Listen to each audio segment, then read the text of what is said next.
The market smelled like oil, blood, and smoke. Lights flickered above cages made of rusted metal. Strange creatures cried softly behind bars. Rylan walked through the crowd, his boots crunching broken glass.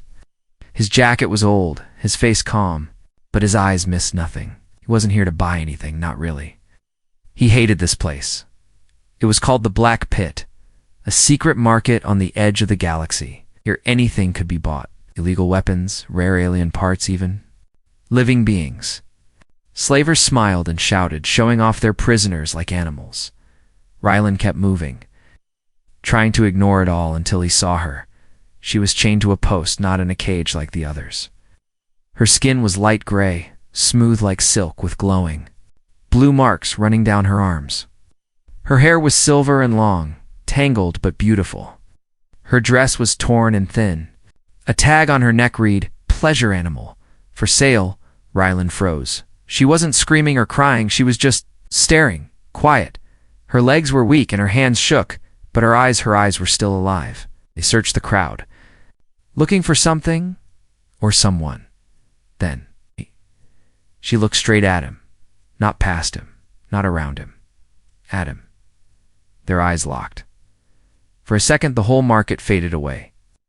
He saw the fear in her, but also hope. She didn't beg. She didn't cry. She just mouthed the words slowly, her lips trembling, "Take me home." Rylan's heart kicked hard. The auctioneer shouted, "Next item, pleasure type, young female, trained, silent, and obedient." Starting bid, 4,000 credits. Rylan didn't move. His hands were tight in fists. Every part of him wanted to turn away, to walk out and forget. This wasn't his problem. He was just a transporter, here to pick up supplies. Not a hero, not someone who bought slaves. But those eyes. 5,000, a voice said. A large alien, green and slimy, stepped forward. It laughed as it waved its credit stick. "She'll make a nice pet." The girl flinched, her eyes dropping to the ground. 6,000, came another voice, this one colder. Rylan's mouth moved before his brain did. 10,000. The whole crowd turned to look at him, the auctioneer's eyebrows raised. 10? Big money from the human, eh? Going once, going twice, sold? Chains clinked. The slaver grabbed the girl by the arm and dragged her forward. She didn't fight, just followed. Her knees shook with every step. They stopped in front of Rylan. The slaver shoved her. "Enjoy your new toy," Rylan caught her before she fell. She was light, too light, like she hadn't eaten in days. Her skin was cold. She looked up at him, afraid, confused, waiting for pain. But he didn't touch her like the others. He helped her stand, gave her his coat, said nothing. The crowd slowly moved on to the next item. Rylan walked her out of the market step by step. She didn't ask where they were going. She didn't speak. She kept looking at him, like she was trying to understand why he hadn't heard her yet. As they reached his ship, she stopped. She looked at the door, then back at him. "I don't understand," she whispered. Rylan opened the door. "You will," sighed. The ship was quiet, small, and clean. He sat her down on a bench and handed her a blanket. She wrapped it around herself, shaking. "What's your name?" he asked. She didn't answer, he sighed. "It's all right. You don't have to talk." Her eyes studied his face, like she was searching for a lie. Finally, her lips moved again. "I don't have a name anymore." Rylan's jaw tightened. He stood up and grabbed a food pack, placed it in front of her. "Eat, rest, no one will touch you here. Not unless you want them to." She stared at the food, then at him. "You're not like them." "No," he said simply. "I'm not." She picked up the food with slow, shaking hands. As she ate, Rylan sat across from her, silent. He didn't stare. He didn't question, just waited. And for the first time in who knows how long, she didn't feel like property. She felt seen. The moment Rylan closed the ship's door, the girl backed into a corner. Her hands clenched the blanket like a shield. Her eyes stayed wide, watching every move he made. Rylan didn't try to get close. He moved slowly, placing things down one by one: water, more food, a clean set of clothes. Then he sat at the far side of the room and powered up the flight controls. The engines hummed to life. They were leaving the black pit behind, but the fear in her eyes didn't fade. He could feel it, the tension in the air. The way she flinched every time he reached for something near her. Rylan didn't speak. He knew words meant nothing, right? Now what she needed wasn't talk, it was space. They traveled in silence. After an hour, he checked the rear scanner. No one was following. He let out a breath, but then he saw her, curled up near the engine room door. Trying to stay invisible, he walked over and crouched nearby, not too close. "I'm not going to hurt you," he said. Her voice came low, almost too soft to hear. "You paid for me?" Rylan shook his head. "No. I paid to get you away from them." She stared at the floor. "Then what do you want?" "I want you to be safe," he replied. Her head tilted, confused. "Why?" That question cut deeper than he expected.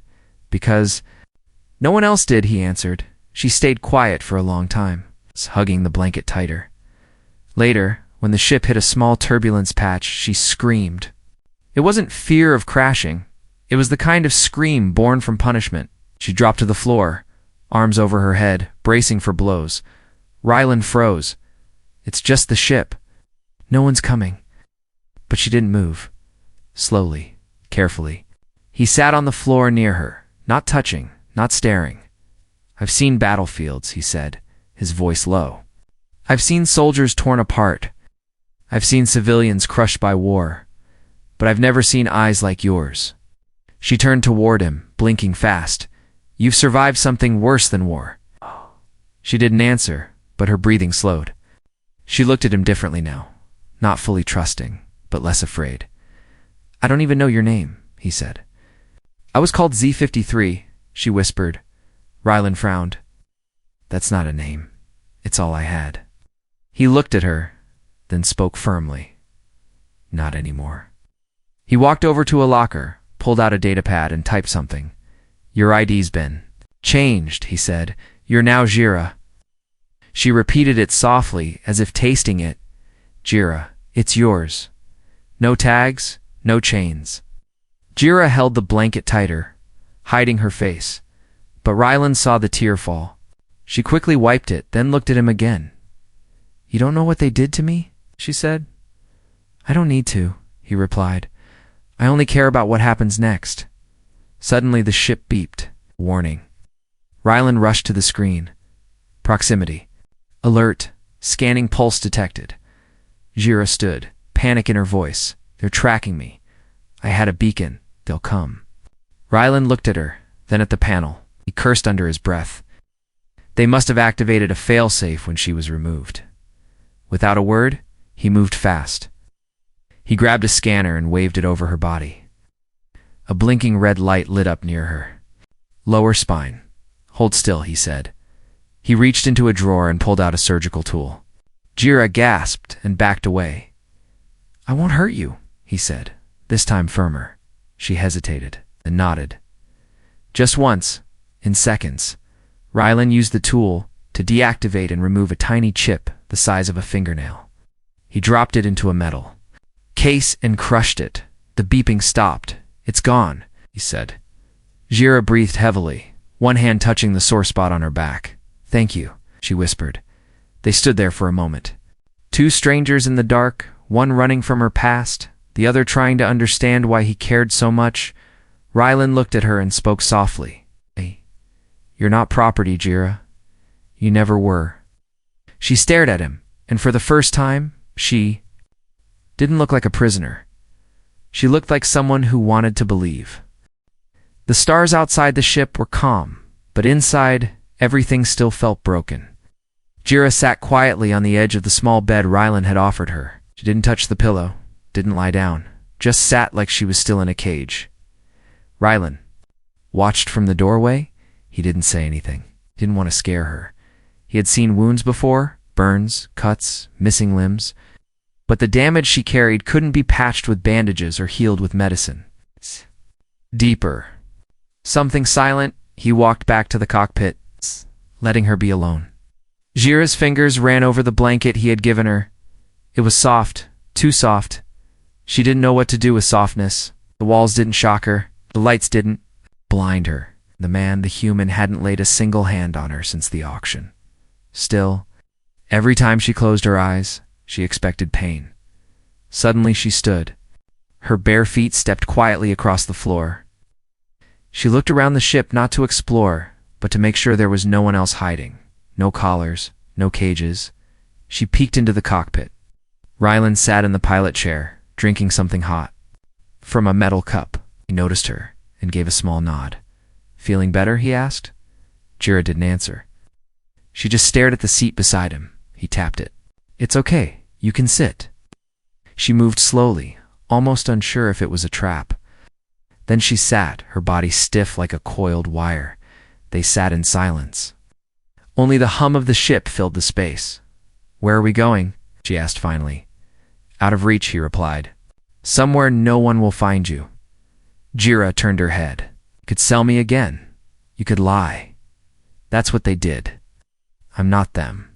"That's what they said too," she whispered. Rylan placed the cup down and turned toward her. "You don't have to trust me," he said. "You don't even have to stay. Once we land, you're free to leave." Jira blinked. The word free felt strange on her tongue. "I've never been free," she said. "You are now." She looked away. "Wait. Then why am I still afraid?" Rylan didn't answer right away. He looked out the window at the black sea of stars. "Because fear doesn't vanish with freedom," he said. "It vanishes with time and choice." Jira touched her wrist where a shackle used to be. It wasn't there anymore, but the weight remained in her mind. "You said I could leave," she said slowly. "But where would I go?" "You don't have to decide now." Jira lowered her eyes. "If I choose to stay?" Rylan leaned back. "Then you stay as a guest, not a prisoner." A quiet knock at the door broke the moment. But it wasn't real, just the memory of one. Jira flinched. Rylan noticed. "Do you want to see something?" he asked gently. She nodded, unsure. He led her to the storage bay, where an old canvas sheet covered something large. With a slow tug, he pulled it back. Underneath was a painting, not printed but hand-dash painted. It showed a green planet, blue oceans, white clouds, and children playing in a field. A human child ran beside something that looked like a small alien creature. Both were smiling. "What is it?" Jira asked. "Earth," he said. "My home. A long time ago." She stepped closer, her fingers hovering near the edge of the frame. The colors so warm, so soft, felt unreal. "Is it real?" she whispered. "Yes, it's far away, but it's real." She kept staring at it. "I want to see it one day," she said softly. "You can," Rylan replied, "but only if you want to." Jira turned her head to look at him. Her eyes were still guarded, still uncertain, but something small had changed. It was in the way she stood a little taller, in the way her fingers no longer trembled. Later that night, Rylan passed by the guest room again. The bed was no longer empty. Jira was lying on it, curled under the blanket. Her face turned toward the stars outside the window. She wasn't sleeping, not yet, but she wasn't hiding either. A soft light filled the ship as it drifted through space. The engines hummed quietly, like a distant heartbeat. Inside the cabin, Jira stood in front of a mirror, not to admire herself, but to figure out who she really was. The reflection didn't look like a slave anymore. The bruises on her arms were fading.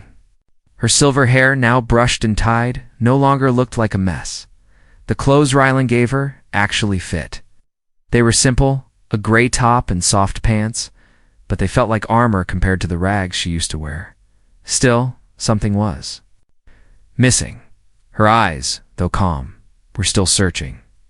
Behind her, the door hissed open. Rylan stepped in slowly. He saw her standing there, shoulders tight, fists clenched at her sides. He didn't speak right away. Then softly he asked, "What do you see?" Jira blinked. "I don't know.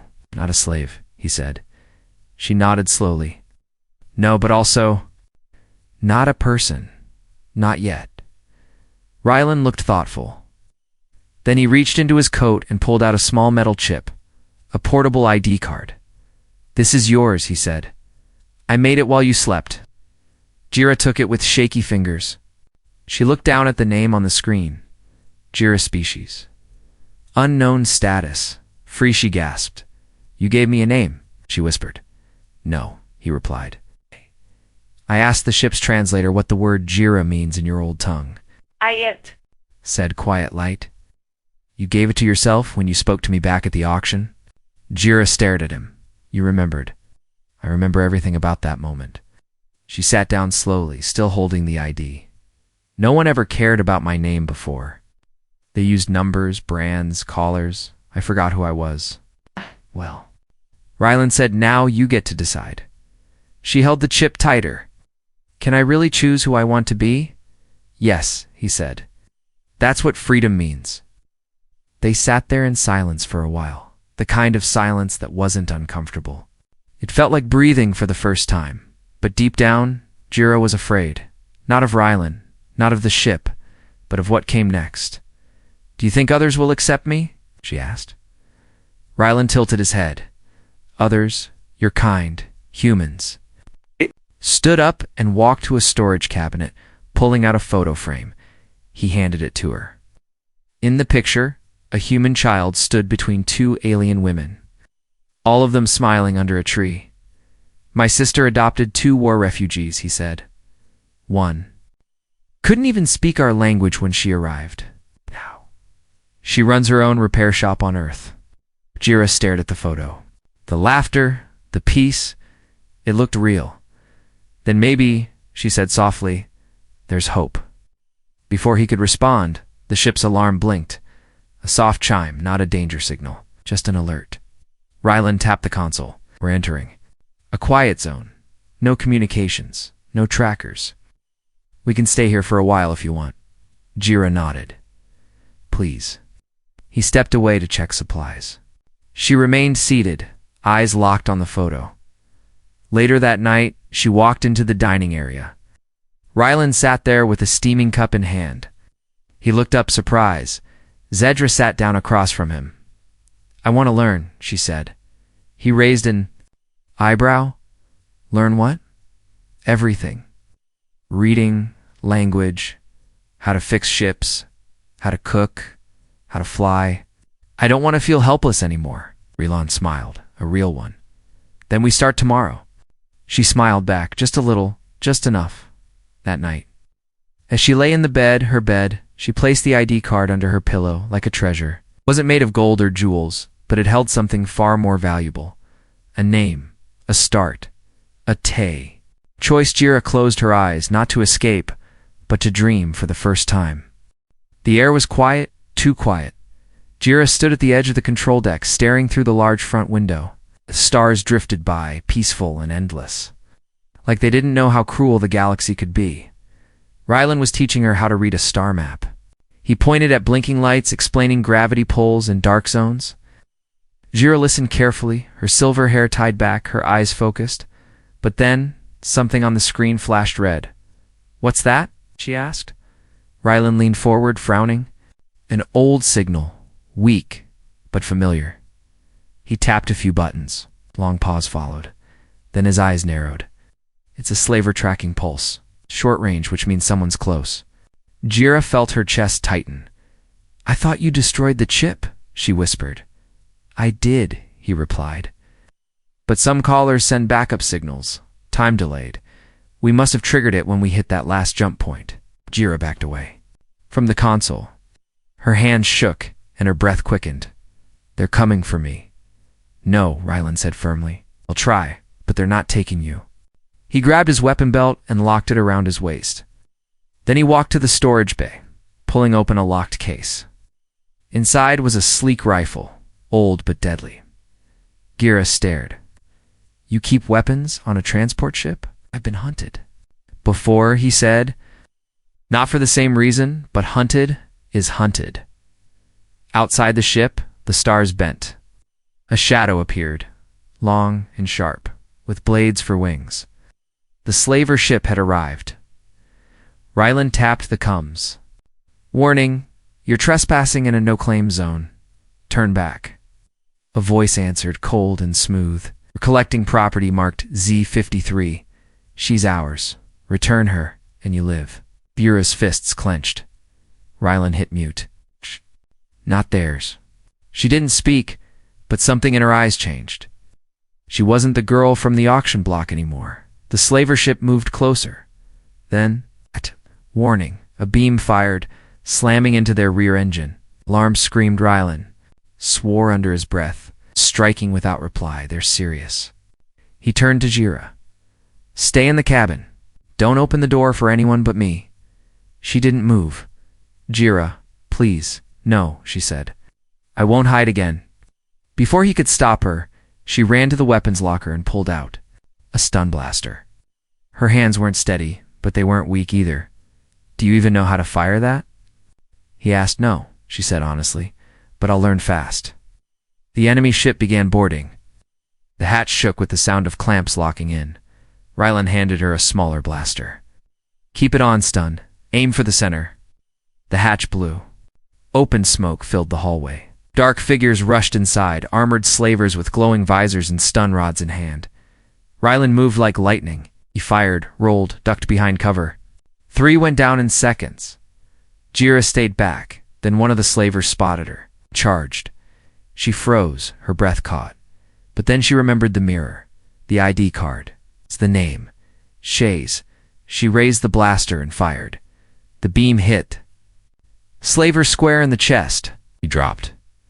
She stared at the weapon, her hands shaking. Rylan took out the last 2. Smoke cleared. He turned to her, breathing hard. You okay? Jira nodded slowly. Didn't miss. You didn't, he said. The ship's engines buzzed. One was damaged, but still alive. Rylan slammed the control panel and sent out a false location ping. The slaver ship pulled back, confused. Within minutes, Rylan jumped the ship to safety. Landed on a small moon station, unmarked, hidden. Later, Jira sat alone in the med bay, holding the blaster in her lap. Rylan walked in and leaned against the wall. You saved my life, he said. She looked at him, unsure. No, she whispered. You saved mine first. I just finally did something about it, he smiled. You were never weak. You were just chained. She didn't answer. Instead, she reached into her pocket and pulled out the crushed signal chip, the one Rylan had saved. She threw it out the airlock herself. This time her hands didn't shake. The repair station was quiet, hidden beneath the surface of a dead moon. Dust floated in the low gravity as drones moved around slowly. Patching Rylan's ship with metal plates and coolant wires, Jira stood near the docking ramp staring at the open sky above. It was strange, standing without fear. Strange not feeling chains on her wrists. Strange hearing silence, not orders. Rylan walked up beside her, sipping something from a metal flask. You slept well? He said. She nodded. It was the first night I didn't wake up afraid. He smiled. That means your brain's starting to believe what your heart already knows. She turned to face him. What's that? You're free? Jira looked down at her hands. No chains, no tag, but I still feel like something's missing. Maybe you need to stop surviving and start living. She didn't speak, but the thought stayed with her. Over the next days, she followed Rylan everywhere, not like a shadow, but like a student.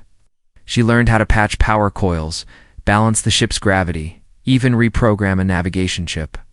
Her hands were quick, her focus sharp. She was learning fast, like she had been waiting for someone to finally show her how. She even started talking more, asking questions, laughing quietly at his jokes.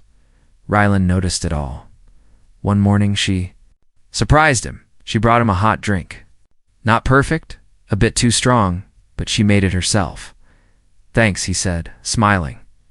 I want to earn my space here, she replied. Not just take up room you already have. Later that day, a few workers from the moon station came to check the repairs. They weren't slavers, just traders and scavengers. Still, when they saw Jira, they stared a little too long. She stiffened. Rylan stood close beside her. She's with me, said clearly. The workers nodded and backed off. Jira looked at him. You didn't have to do that. Yes, I did, he replied. That night, she sat alone in the crew room, looking at her ID chip again. She whispered to herself, Jira, quiet light. I want to become more than just light in a cage. She walked to Ryland's room and knocked. He opened the door, surprised. I can't sleep, she said. Bad dreams. Oh. No dreams at all. My head's too loud. He stepped aside. Come in. She sat on the floor beside the bunk while he stayed on the bed. She looked around the room.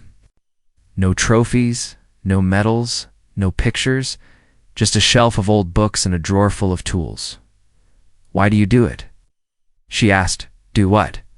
Save people like me. He leaned back.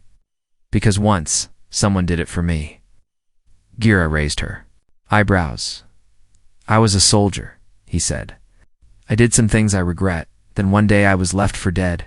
A stranger found me, patched me up, gave me a second chance. Told me I didn't have to stay broken. What happened to them? Ryland looked at the ceiling. They died saving someone else. I promised I'd carry the same light they gave me. Yura's throat tightened. I think you already have, she said softly. He looked at her, and something passed between them. Not romance, not yet, but something deeper.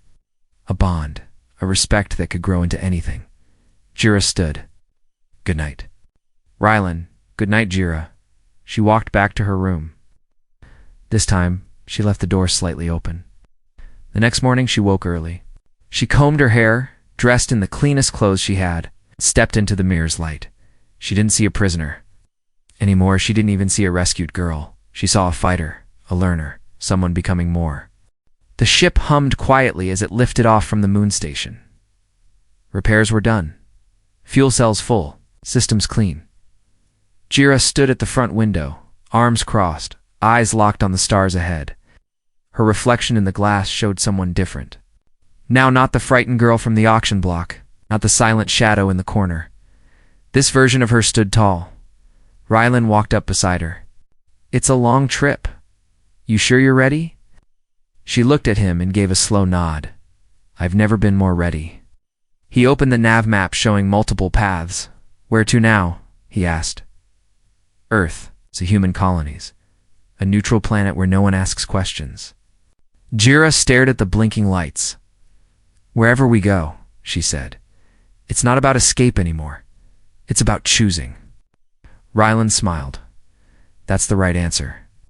They jumped into light speed, stars stretching across the glass. Moved strange in hyperspace, like everything outside the ship waited to breathe. Later, Jira walked into the small kitchen space. She found one of Ryland's old jackets hanging by the door. She slipped it on, too big but warm, familiar. He glanced over and raised an eyebrow. Borrowing my jacket now? It makes me feel safe, she replied. You don't need it. Any more I know, she said, smiling gently. But it's still nice. They sat together on the bench seat, both quiet. No words were needed. The silence between them was no longer heavy. It felt full of understanding, of healing, of something new growing between them. Then she broke the silence with a soft voice. Do you remember what I said to you the first time we met? He nodded. You said, take me home. She looked down at her hands. Back then, I didn't know what home was. I thought it just meant safety, and now I know, she said. Home isn't a place. It's a feeling, Ryland. Didn't speak, didn't need to. Jira turned to him, eyes calm, voice steady. I want to stay with you, not because I'm lost, but because I choose to. He leaned back, arms folded. No more cages, he said. No more running, she added. A new alert blinked on the console. Incoming message from a human-controlled colony. It was a peaceful zone, open to refugees, traders, and anyone seeking a new start. Ryland looked at her. You ready to step onto a world that doesn't know your past? She nodded. I'm not afraid anymore. The ship lowered through the clouds, passing over green hills and glowing towers. As it touched down, the engines hissed softly at the ramp. Jira paused. She took a deep breath, then walked outside. Warm wind brushed her face. Alien flowers bloomed along the landing path. Children played nearby, laughing. No one screamed. No one chased. No one stared. She stood there, breathing it in. Ryland walked beside her, hands in his pockets. "So," he said, "what now?" She smiled, brighter than ever before. "Now I build something," she said. "A life, a future. Maybe even help others. Like me one day, and me?" he asked. She turned toward him. "You already gave me more than freedom. You gave me the choice to belong." He stepped closer, and for the first time she reached for his hand without shaking. "You said it once," he whispered, "but say it again. This time, like you mean it." She looked into his eyes. "Take me home," she said. "Not broken, not begging, but strong. Together." They walked into the colony, not as rescuer and rescued, but as two souls who found something better than escape. They found each other.